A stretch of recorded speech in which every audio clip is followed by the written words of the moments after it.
morning. Comfort zones. What are they? Why do we need them? And most of all, how do we expand them? I can stand here and be all motivational, or we can go through this together and understand why we need this adaptation mechanism. Why do we need comfort zones?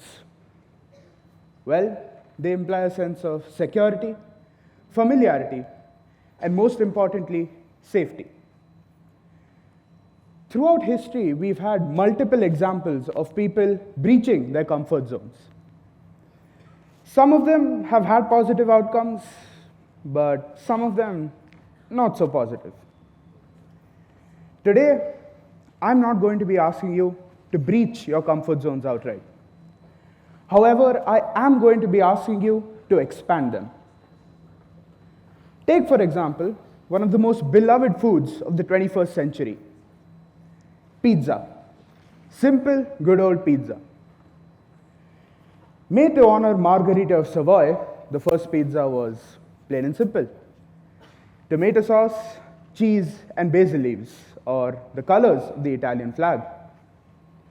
But as the dish evolved, countries decided to give it their own spin. And that brings me to my point. Pineapple on pizza. A perfect example of Hawaiians expanding their comfort zones and getting an amazing outcome as a result. But remember, they didn't change the recipe completely. No, they simply experimented. Our comfort zones do not define us, we define our comfort zones. And slowly expanding them is fine, but changing the recipe completely, well, that makes our comfort zones only smaller should we fail. But then you'd ask me, how do we expand our comfort zones? Well, management thinker Judith Bardwick in 1991 defined the comfort zone as a behavioral state within which a person operates in an anxiety-neutral condition using a limited set of behaviors to deliver a steady level of performance, usually without a sense of risk. A steady level of performance, usually without a sense of risk. I think that's beautiful. By its very definition, tasks performed in the comfort zone offer little to no rewards because there's no risk. So does that mean in life, good rewards are only obtainable by undertaking tasks with high risks of failure? Seems a little unfair to me, doesn't it? How about we change this? Let's take an example. As I started my formal education, a subject that's currently very close to my heart, English, had a section dedicated to writing the best piece your little brain could at that age. And me, being the question would almost always specify the number of lines you should try and adhere to. Me, being the little go-getter I am, would quite literally count the number of lines and abruptly end my story if I'd reached the line limit.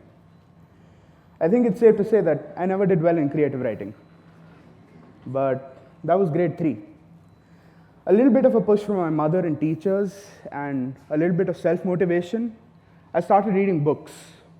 I began writing and testing out the limits of my vocabulary. And slowly, I noticed a change. Eventually, my mind became so used to writing that it became natural. If we're scared of swimming, we don't go jumping into the 7-foot pool to get over our fear. No, we take it slow. We go to the 3-foot pool if that's what it takes.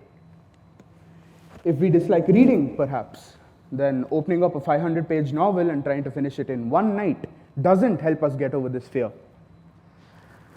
But our bodies slowly start asking for more, and as we expand our comfort zones, we slowly enjoy taking new challenges. One way to expand your comfort zone is to bring changes to your lifestyle. In my case, I've been trying a form of nutritional control. By not having larger portions during meals, I've managed to reduce my appetite by a lot. And recently, I've been feeling much healthier. I might not look it, but hey, beauty is in the eyes of the beholder.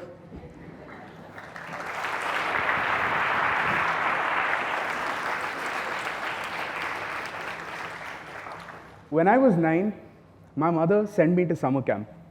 but this wasn't any usual summer camp. Little Kushagra learned how to conquer most of his fears over the course of the next few years. Backpacking, whitewater rafting, and mountain biking in the Himalayas were just a few of the things I was able to do, all because I realized that it was up to me to expand my comfort zone.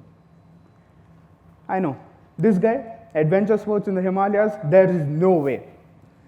But you need to realize, expand, don't breach. That's what I did, at least. A perfect example of this, Napoleon Bonaparte, the man who had it all.